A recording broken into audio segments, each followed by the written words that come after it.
Hej guys. Jeg har altså en gæst med i dag.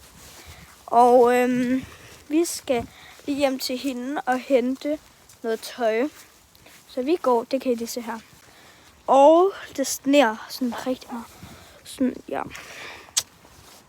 Vi skal den der vej. Det er meget nemmere. Vi skulle springe 3 veje over. Ja. Og det sner. Det sner, og vi har været nede ved stranden. Vi har nok været hjemme ved mig i sådan noget. Hvad? En time? En time eller 2? Ja. Ja, en time eller 2 har vi været hjemme ved mig, og så var vi hjemme ved hende i en sådan halv time. Og vi skal sove hjemme ved mig. Ja, super hyggeligt. Og det er virkelig koldt. Ja, det er meget koldt. Altså, ja.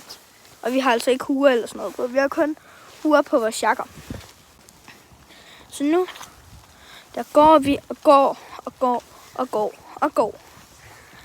Er det ikke havn, det der? Nej. Hvad? Det er sådan havler-snær, vi ved ikke. Havl eller snær? Det ligger så. Gør det?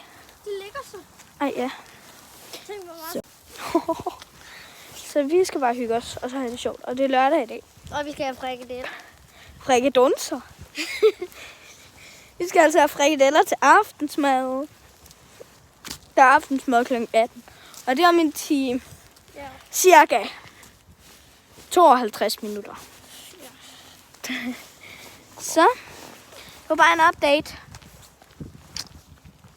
Ja. Sådan der. Bye bye.